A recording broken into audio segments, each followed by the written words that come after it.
Well, hello Barcelona fans. It is good to be back after watching this great World Cup. As you could tell, I got my Argentina shirt celebrating the great Messi winning his title, and all these people who are trying to say that Messi's he's still not the greatest of all time. He needs a World Cup. Now he has a World Cup and they're trying to come up with all kind of nonsense. But all of us Barcelona fans and Messi fans know very well that he is the greatest of all time. Period. But let's talk about today's game. FC Barcelona versus Espanyol. What a match. A lot of things we have to watch, but we did play as a team that hasn't practiced together for a month. That is the fact. So let's break down every single person that we saw in the game today. Let's start with Ter Stegen. I thought Ter Stegen did a good job. Unfortunately, he didn't stop a penalty that was just an unfortunate penalty that they got. I mean, personally, I think is absurd, but I get it. I understand. I can't say nothing about it. And then we go to defense. I thought the defense did really, really well throughout the game. Jordi Alba did good in the first half. Sergio Roberto did good in the first half. And Christensen and Alonso, they were really handling their business in the middle. So I have nothing to complain there as much. And all of you guys who are talking so much trash about Sergio Roberto. Sergio Roberto did really well today in the right back position. Right now, Sergio Roberto is our Swiss knife. He's always been the Swiss knife. We put him where we can, and that's what it's about. So I don't mind him being renewed in his contract. I like Sergio Roberto. He's a good guy to come off the bench. Why was Koundé not in the right back position to start off with? Because Koundé is not officially a right back. That's just the truth. We need a right back, and we're not going to get one here in the winter transfer. So y'all better get used to watching Sergio Roberto did. He did good. He did good. So enough. Okay, that was pretty good at the back. And then in the midfield, we started off very slow. But De Jong did great. I thought he was very creative. He was controlling the game. And, the fact that he said he was surprised that he was subbed off, I wasn't. Once they got a red card, we had to move things around to try to create and move forward. With Gavi going out, unfortunately, you can't take out Busquets again. You just brought him in. I get it. I get why we took him off. In the second half, De Jong was a little shut down. Pedri, to me, wasn't doing pretty good at the beginning. But why? Espanyol was fouling him left and right. And Mateu Lahoz would not put a yellow card up on these guys. So they just kept going and going and going. And once Pedri wasn't fouled as much, you saw how Pedri became the Pedri we know. So, again, we're going to talk about the ref here in a minute. And then we're going to go into our subs. Busquets was good. Alejandro Balde to me was absolutely amazing. Alejandro Balde did things that Jordi Alba is not doing. And Alejandro Balde to me should be the starter, not Jordi Alba. Jordi Alba should be the backup now. This is the truth. Balde is faster. He could dribble. And when he came in, even though there were 10 men, he was breaking the lines and being able to give the ball to Lewandowski somewhere alongside the box, somewhere. And, Lewandowski didn't get a single shot on goal because nobody was breaking the lines and dribbles. We need one-on-one dribbles. And I think that's the problem with Xavi. Xavi's trying to emulate a lot of what Pep was doing. The problem is you don't have a Messi.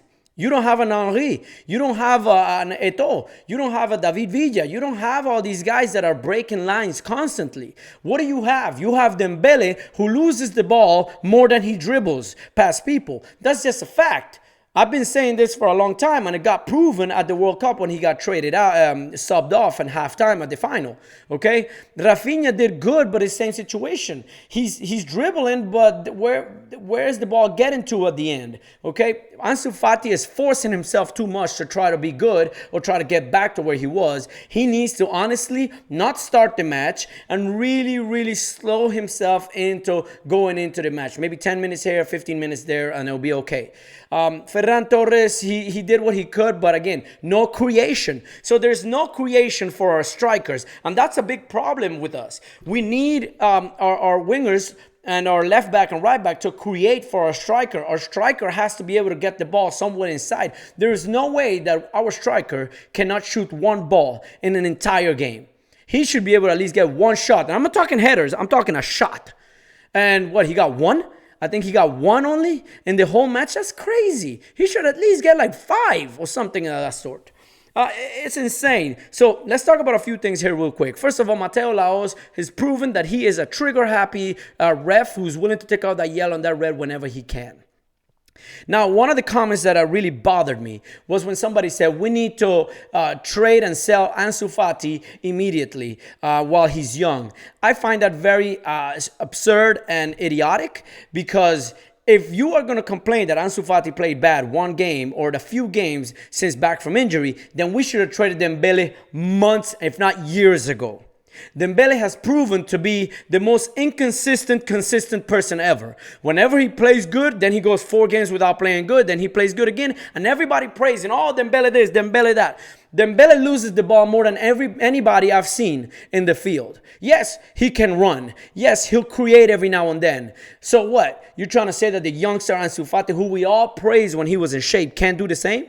Come on, guys. That is nonsense. If you want to trade somebody right now, we should trade Dembele. Dembele should be the first one to be gone. I would rather put my money in Fati, because Fati's still young and he just came back from an injury, and see what we could do with him, and hopefully bring him back to what he was doing before the injury. Okay? That's the truth. I'm just saying how I feel. Dembele should be traded before Fati. All right? Now, Xavi Hernandez. I don't understand why Xavi is not utilized in Memphis. Maybe it's because he might be leaving here in the transfer window, the winter transfer window. I don't know. But Memphis would have been a difference maker in this game. We needed somebody to create and make plays, and for some reason, we're not putting Memphis in.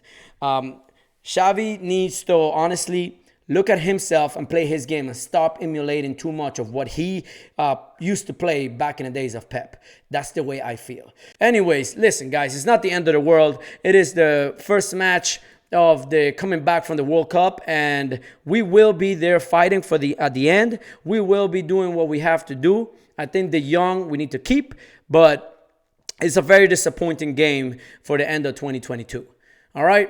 Hey, keep believing, guys. We got to keep believing. We're Barcelona fans. We always want to win everything. And today, to me, it was a match stolen by Mateu Lahoz. Mateu Lahoz stole that match from Barcelona, for sure. Okay, for sure. All right, y'all know what it is, guys. Forca Barça, Visca Barça, Barcelona fans for life. Coolest, unite, keep it together. Because that's what we do, baby. We're going to win something. We're going to win La Liga. We are going to try our hardest to win La Liga, and I'm sure we will. All right? At least that's what I'm hoping.